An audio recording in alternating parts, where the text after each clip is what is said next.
دل کی تاریکی میں نور دین سے ہو روشنی، کامیاب و کامراں ہو ہر بشر کی زندگی، وحی حق کا نور بھر کے اپنے قلب و ذہن میں، آدمیت پائے فوز دنیاوی و اخروی۔ مسجد اسحاق میں آئیے سنیے درس قرآن و حدیث۔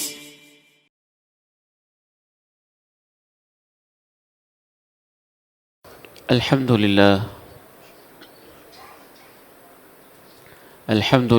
نحمده ونستعينه ونستغفره ونعوذ بالله من شرور أنفسنا ومن سيئات أعمالنا، أشهد أن لا إله إلا الله وحده لا شريك له، وأشهد أن محمدًا عبده ورسوله صلى الله عليه وعلى آله وصحبه وسلم، أما بعد، فأعوذ بالله السميع العليم من الشيطان الرجيم من همزه ونفخه ونفثه، بسم الله الرحمن الرحيم، قل يا عبادي الذين أسرفوا على أنفسهم لا تقنطوا من رحمة الله إن الله يغفر الذنوب جميعا إنه هو الغفور الرحيم، وأنيبوا إلى ربكم وأسلموا له من قبل أن يأتيكم العذاب ثم لا تنصرون۔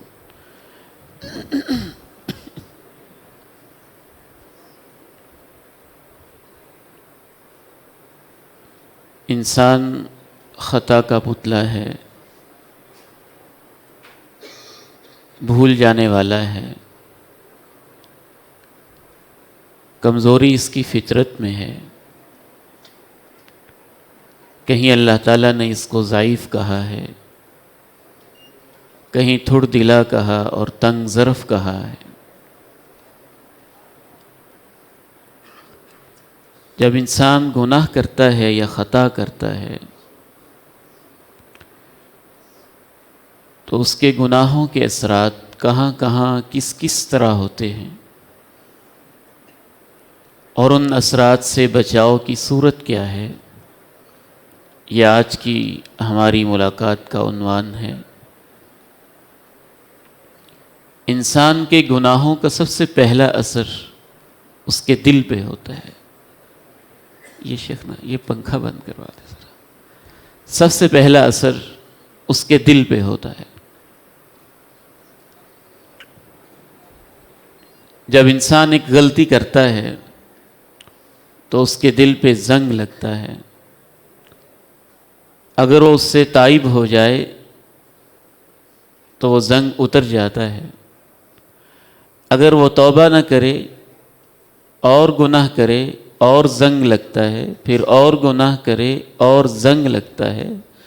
زنگ لگتے لگتے پورے کا پورا دل زنگ آلود ہو جاتا ہے۔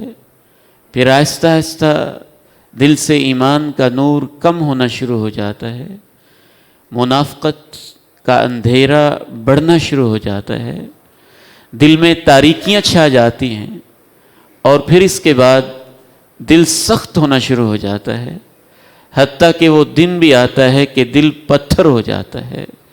انسان اگر پھر بھی گناہوں سے باز نہ آئے تو اس کے دل پہ مہر لگ جاتی ہے اور ہدایت کے دروازے بند ہو جاتے ہیں۔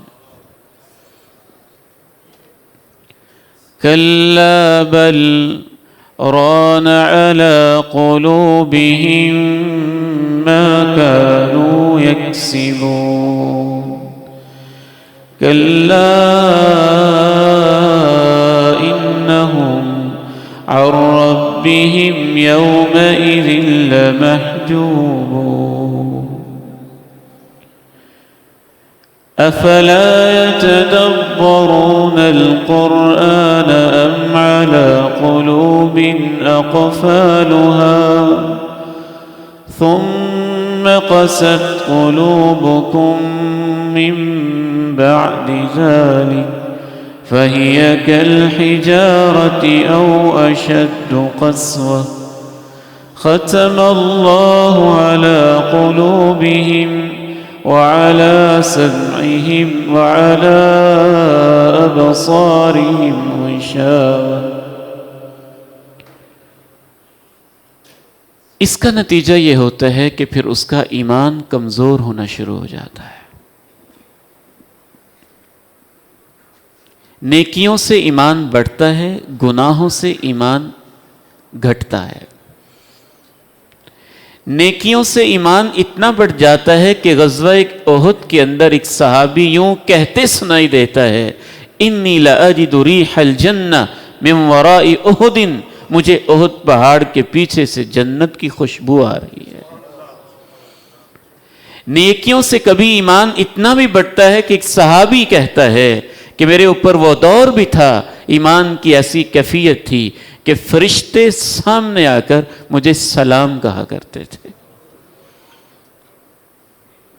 اس کے برعکس گناہوں سے ایمان کم ہوتا جاتا ہے، کم ہوتا جاتا ہے، کم ہوتا جاتا ہے، اور اس کی جگہ منافقت شروع ہو جاتی ہے.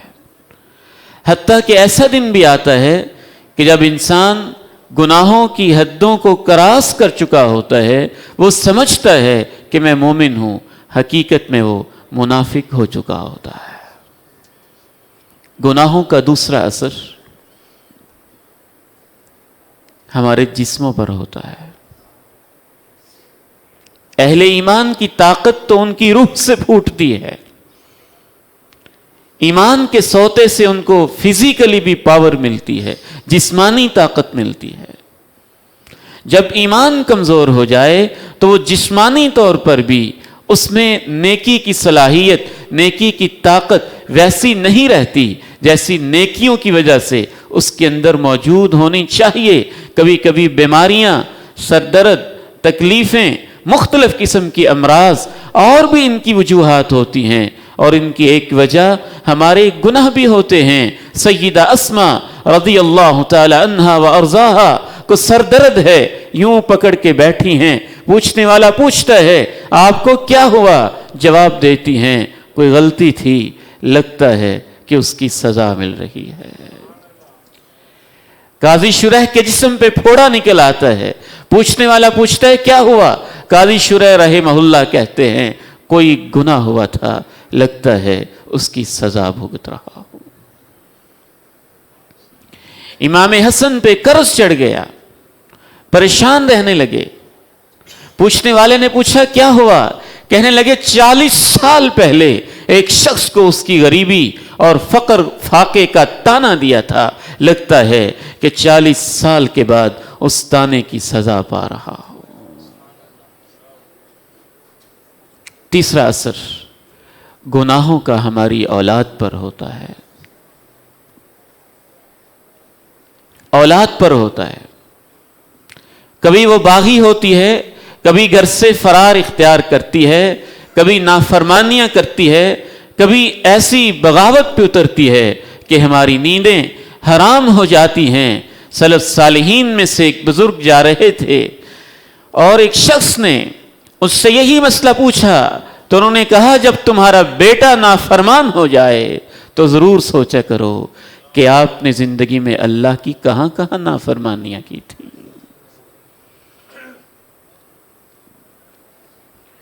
وَكَانَ أَبُوهُمَا صَالِحًا فَأَرَادَ رَبُّكَ أَن يَبْلُغَا أَشُدَّهُمَا وَيَسْتَخْرِجَا كَنزَهُمَا رَحْمَةً مِّن رَّبِّكَ وَمَا فَعَلْتُهُ عَنْ أَمْرِي.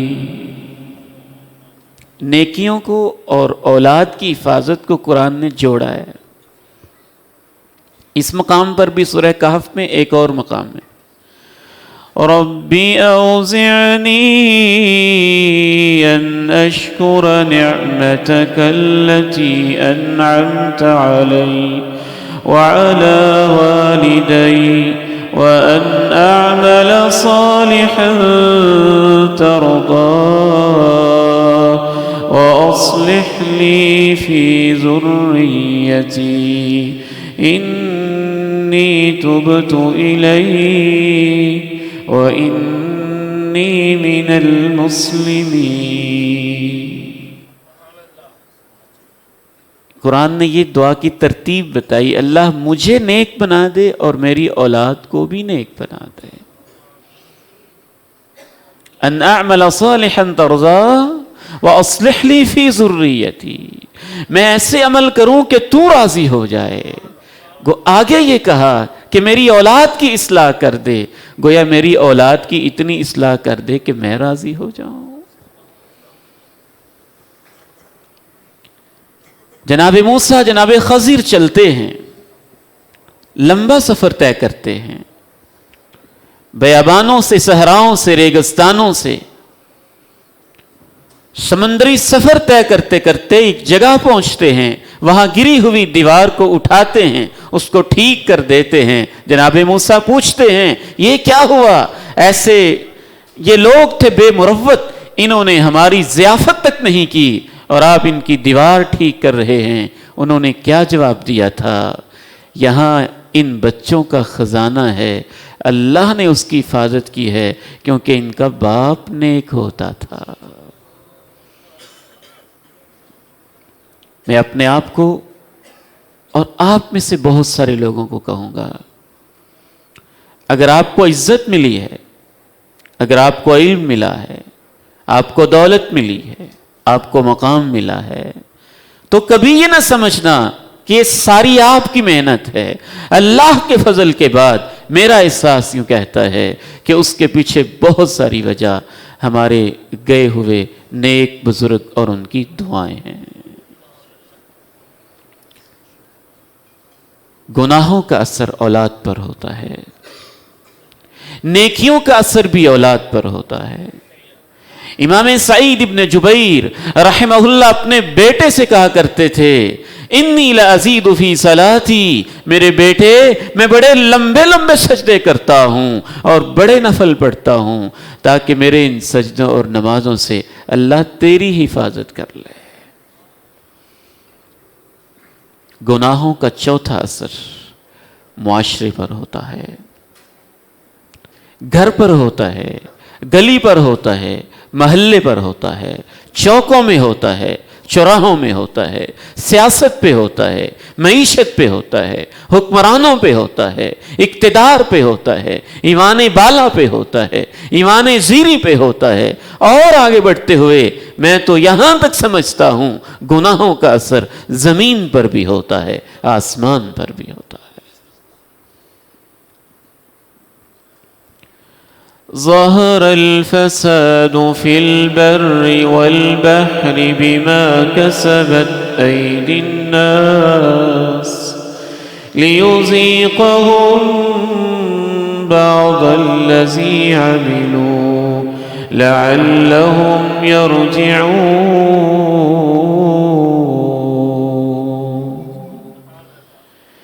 وما أصابكم من مصيبة فبما كسبت أيديكم ويعفو عن كثير وما أنتم بمعجزين في الأرض وما لكم من دون الله من ولي ولا نصير. بر و بحر میں فساد رونما ہو چکا ہے انسانوں کی کمائیوں کی وجہ سے. گویا خشکیوں پر بھی اثر ہوتا ہے، سمندروں پر بھی اثر ہوتا ہے. لِيُذِيقَهُمْ بَعْضَ الَّذِي عَمِلُوا، تاکہ ان کے بعض اعمال کی سزا ان کو رب کریم چکھائے. لَعَلَّهُمْ يَرْجِعُونَ، تاکہ وہ واپس پلٹ آئیں. سنن ابن ماجہ میں رسول اللہ صلی اللہ علیہ وسلم نے بالخصوص 5 گناہ اور ان کے 5 اثرات بتائے. وہ حدیث اس قابل ہے کہ اس پر مستقل لیکچر ہو، مستقل خطبہ ہو، لیکن میں اس کی طرف اشارہ کرتے ہوئے بات کو آگے بڑھاؤں گا۔ جب بھی کسی قوم کے اندر یہ گناہ عام ہو جائے، ماپیں تو کم تولیں تو کم، ماپ تول میں کمی کا گناہ جب کسی معاشرے کے اندر عام ہو جاتا ہے تو اللہ ان کو معاشی طور پہ تنگ دست کر دیتا ہے اور ان کے حکمرانوں کو ظالم کر دیتا ہے۔ وہ ایک دوسرے کو حق نہیں دیتے، ان کے حکمران ان کو ان کا حق نہیں دیتے۔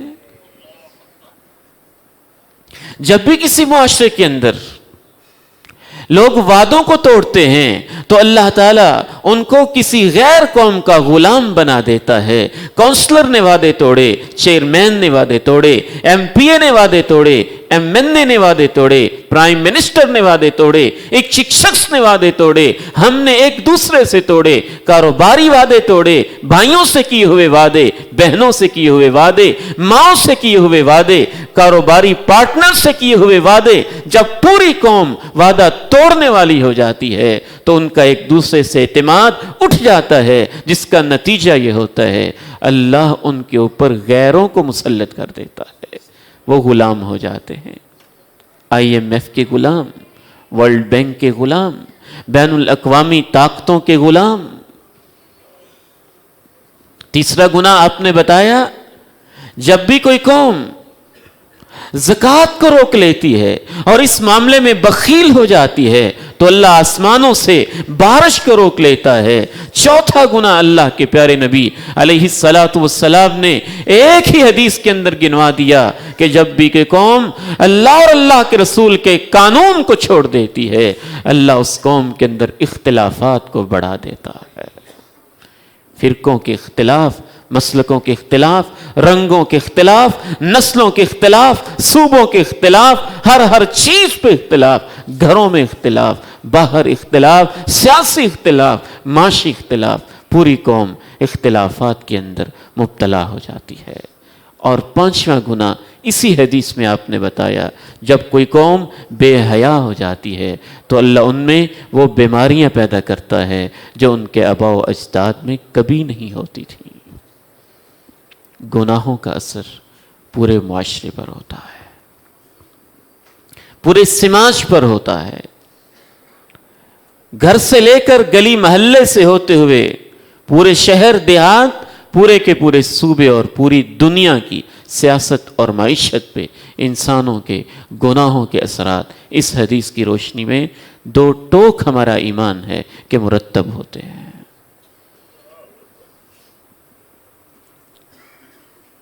زمین رنگ بدلتی ہے، آسمان رنگ بدلتا ہے، موسموں میں تغیرات آتے ہیں تو ان کے پیچھے بھی ایک فیکٹر انسانوں کے گناہ ہوتے ہیں۔ فَكُلًّا أَخَذْنَا بِذَنبِهِ فَمِنْهُمْ مَنْ أَرْسَلْنَا عَلَيْهِ حَاصِبًا، ہر ایک کو ہم نے گناہوں کی وجہ سے پکڑا، کسی پہ پتھر کی بارش ہوئی، کسی کو زمین میں دنسایا، وَمِنْهُمْ مَنْ أَغْرَقْنَا، کسی کو سیلاب میں، بارشوں میں، پانیوں میں بہا کے رکھ دیا۔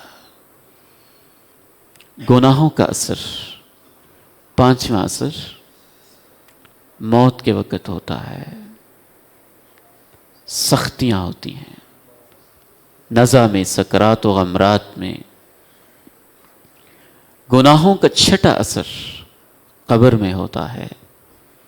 امام غزالی رحمہ اللہ فرماتے ہیں قبر کے سانپ اور بچھو در حقیقت ہمارے گناہ ہی تو ہوتے ہیں۔ گناہوں کا ساتواں اثر میدان محشر میں ہوتا ہے، بوجھ زیادہ ہوتا ہے، چلا نہیں جاتا گناہوں کے بوجھ کی وجہ سے۔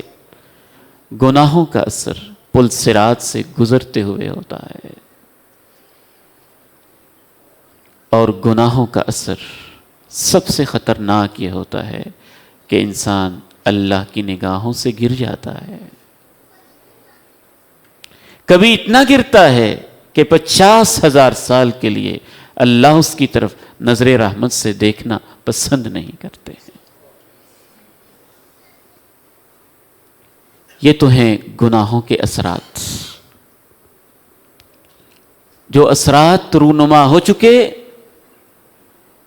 اور جو گناہ سرزد ہو چکے ان سے معافی کا انداز کیا ہو، آخری چند منٹ کے اندر اس حوالے سے اللہ کا کلام سنیے. اور کلام الہی میں سے چند آیات میں آپ کے سامنے رکھتا ہوں، آپ کو اندازہ ہوگا کہ اللہ تعالیٰ کے سمجھانے کا انداز کیسا ہے اور کتنا خوبصورت ہے. سورہ زمر 24واں پارہ ہے اور اس کی آیت نمبر 53 اور آنورڈز. قل يا عبادي الذين أسرفوا على أنفسهم لا تقنطوا من رحمة الله إن الله يغفر الذنوب جميعا إنه هو الغفور الرحيم. اے میرے پیارے نبی کہہ دیں ان سے، اے میرے وہ بندو جنہوں نے اپنی جانوں پہ ظلم کیے ہیں، اللہ کی رحمت سے امید نہیں توڑنی ہے. گناہوں کے اثرات بیان کرنے کا یہ مطلب نہیں ہے کہ ہم آپ کو مایوسی کے اندھیروں میں دھکیلنا چاہتے ہیں، قطعاً نہیں. مایوسی تو کفر ہے، اہل ایمان کے قریب کبھی نہیں بھٹکتی. کہا ان سے کہہ دیجئے میری رحمت سے امید مت توڑنا. ان اللہ یغفر الذنوب جمیعا، اللہ سب گناہوں کو معاف کر دیتا ہے. انہ هو الغفور الرحیم، اس میں کوئی شک ہی نہیں کہ بخشنا اس پہ بس ہے اور رحم کرنا اس پہ ختم ہے.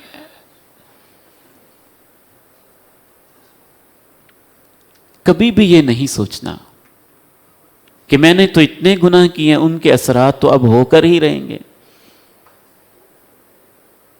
اور پکڑ ہو کر ہی رہے گی، پتہ نہیں معافی بھی ملے کہ نہ ملے. نہیں، یہ مایوسی کی سوچیں. قرآن مجید کا یہ پیغام نہیں ہے. وہ تو معاف کرنے پہ آئے تو اس حد تک معاف کرنے والا ہے کہ نبی رحمت علیہ السلام کے چچا کو شہید کروانے والی ہندا کو بھی معاف کر دیتا ہے. اور جو پیغمبر کے مقابلے میں تلواریں لے کے نکلے تھے، خالد ابن ولید، جب اللہ اس کا راستہ بدلنے پہ آتا ہے، اس کو معاف کرنے پہ آتا ہے، تو وہ اسلام کی ننگی تلوار بن کے سامنے آتے ہیں. سیف من سیوف اللہ، 100 مارکوں میں جاتے ہیں. وہی خالد جو میدان بدر میں مخالف بن کے آئے تھے اللہ کے پیغمبر کو، ان کی تلواروں سے، ان کی پلاننگ اور منصوبوں سے آپ کو اور آپ کے صحاب کو بڑی تکلیفیں پہنچی تھیں. وہی خالد ابن ولید اللہ کی تلوار کا لقب پاتے ہیں. 100 مارکوں میں دین کے لیے نکلتے ہیں اور کسی ایک مارکے میں اللہ خالد کو شکست نہیں ہونے دیتا. لا تقنطوا من رحمة الله إن الله يغفر الذنوب جميعا إنه هو الغفور الرحيم.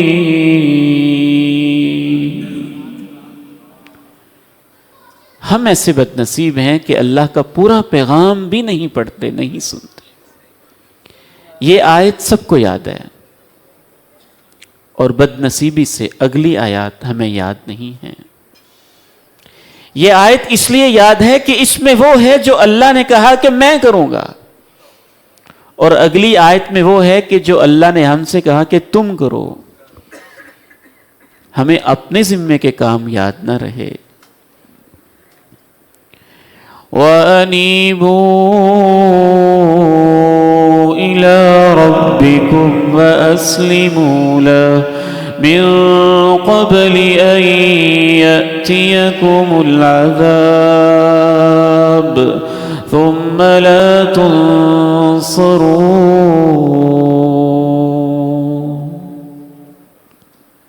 میں سب گناہوں کو معاف کر دوں گا، تم واپس تو آ جاؤ نا، پلٹ کے واپس تو آؤ،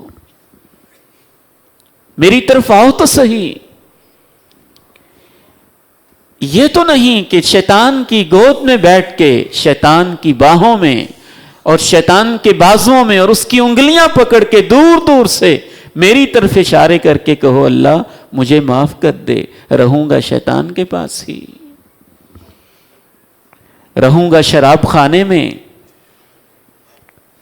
رہوں گا زنا کے اڈوں پہ، رہوں گا برائی کے مقامات پہ، عادتیں ویسی کی ویسی، رویے ویسے کے ویسے ہی رکھوں گا، لیکن تو مجھے معاف کر دے، کہ ایسے نہیں بات چلے گی۔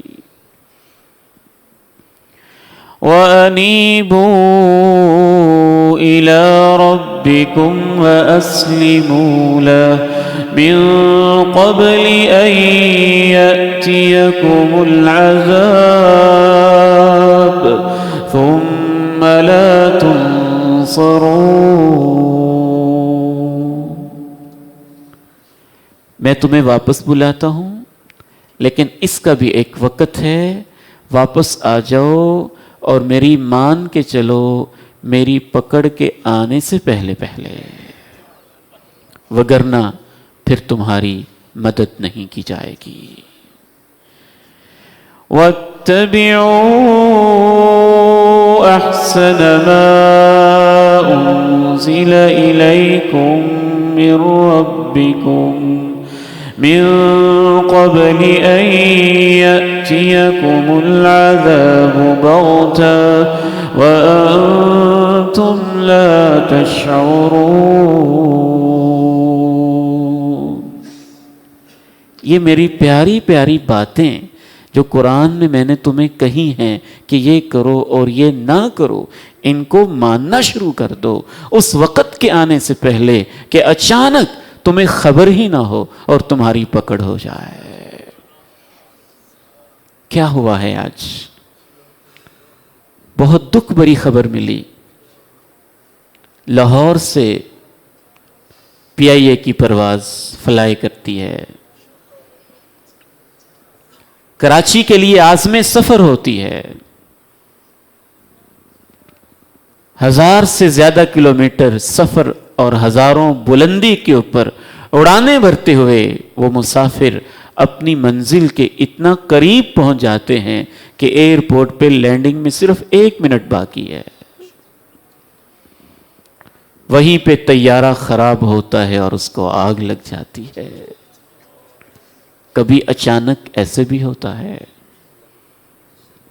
کبھی اچانک ہارٹ اٹیک بھی ہو جاتا ہے، کبھی اچانک بیماریوں کا حملہ بھی ہو جاتا ہے، کبھی اچانک ایکسیڈنٹ بھی ہو جاتا ہے، کبھی بغیر کسی وجہ کے اچانک موت بھی ہو جاتی ہے۔ وَاتَّبِعُوا أَحْسَنَ مَا أُنزِلَ إِلَيْكُم مِّن رَّبِّكُم مِّن قَبْلِ أَن يَأْتِيَكُمُ الْعَذَابُ بَغْتَةً وَأَنتُمْ لَا تَشْعُرُونَ۔ دیکھنا، اگر تم نے میری باتیں نہ مانی تو تم پچھتاؤ گے، افسوس کرو گے اور تم کچھ کہو گے، أَن تَقُولَ نَفْسٌ يَا حَسْرَتَا عَلَى مَا فَرَّطتُ فِي جَنبِ اللَّهِ وَإِن كُنتُ لَمِنَ السَّاخِرِينَ۔ ہائے افسوس، میں نے بڑی کوتاہیاں کی، یقیناً میں تو سب کچھ مذاق ہی سمجھتا تھا۔ توبہ مذاق، استغفار مذاق، اللہم انک عفو تحب العفو فاعف عنا کے وظیفے مذاق۔ چند راتیں گزاری اور اس کے بعد وہی نمازوں کا ترک، نمازوں کا چھوڑنا، چند آنسو بہائے اور اس کے بعد وہی سود کے کھاتے، چند آنسو بہائے اور اس کے بعد وہی وراثتوں پہ ناجائز قبضے، چند آنسو بہائے اور اس کے بعد وہی ظلم کے دھوکے کے دھندے۔ دیکھنا تم افسوس کرو گے کہ میں نے بڑی کوتاہیاں کی، میں تو سب مذاق مذاق میں کرتا رہا. او تقول لو ان اللہ ہدانی لکنت من المتقین. او تقول حین ترى العذاب لو ان لی کرہ فأكون من المحسنين. کتنا مہربان ہے اللہ، کیسے سمجھاتا ہے وہ. دیکھنا ایسے نہیں تو کہیں پچھتا کے تم یہ نہ کہو کاش اللہ نے مجھے ہدایت دی ہوتی تو میں بھی متقی پرہیزگار ہوتا. دیکھنا کہیں تم ایسے نہ کہو میری پکڑ کو دیکھ کے کاش مجھے ایک دفعہ واپس بھیج دیا جائے، اب میں بڑا نیک بن کے رہوں گا. آخری بات عرض کر کے اجازت چاہتا ہوں. اللہم انک عفو تحب العفو فاعف عنی. آپ اس رات پڑھیں اور بار بار پڑھیں. اس دعا میں اگر آپ واپس آ جائیں، اگر آپ ماننے کا وعدہ کر لیں، اگر آپ گناہوں کو چھوڑ چکے ہوں، اگر آپ آنسو بہا کے رب تعالیٰ سے سچا معاہدہ کر کے جو حقوق العباد میں ناجائز چیزیں آپ نے ہتھیائی ہیں ان کو واپس بھی کر دیں، تو اللہ اتنا مہربان ہے. عفو کا معنی ہی یہ ہوتا ہے، اس کا معنی صرف معاف کرنا نہیں ہوتا. عفو کا معنی ہوتا ہے معاف کر کے سب کچھ مٹا دینا. وہ معاف بھی کرے گا، مغفرت پردے بھی ڈالے گا، عفو مٹا بھی دے گا، گناہوں کے اثرات مٹائے گا، زندگی میں ہونے والے اثرات، موت میں ہونے والے اثرات، قبر میں ہونے والے اثرات، حشر میں ہونے والے اثرات، پل صراط سے گزرنے کے مرحلے پہ ہونے والے اثرات. اگر آپ سچی معافی مانگیں گے تو ایسے معاف کرے گا کہ سارے اثرات کو بھی مٹا دے گا. صرف مٹائے گا ہی نہیں بلکہ ان گناہوں کو اللہ نیکیوں میں تبدیل بھی کر دے گا. میں کبھی کبھی سوچتا ہوں کہ میں 20 سال سے روزے رکھ رہا ہوں، ہم 25-30 سال سے روزے رکھ رہے ہیں. 30 سالوں میں ہر رمضان میں ہم ایک گناہ چھوڑتے تو آج کتنے گناہوں سے جان چھوٹی ہوتی. اور گزشتہ 30 سالوں میں ہر رمضان کے اندر ہم ایک نیکی میں اضافہ کرتے جاتے تو آج ہماری نیکی کا لیول کتنا اونچا ہو چکا ہوتا. قل یا عبادی الذین اسرفوا علی انفسهم لا تقنطوا من رحمت اللہ ان اللہ یغفر الذنوب جميعا انہ هو الغفور الرحیم وانیبوا الی ربکم واسلموا له من قبل ان یأتیکم العذاب ثم لا تنصرون. اللہ تعالیٰ سے دعا ہے مجھے اور آپ کو صدق کے دل کے ساتھ اللہ اپنے بندوں میں شامل فرمائے، صالحین میں شامل فرمائے، ہمیں اپنی جنتوں میں اکٹھا فرمائے، ہماری خطائیں اور غلطیاں معاف فرمائے.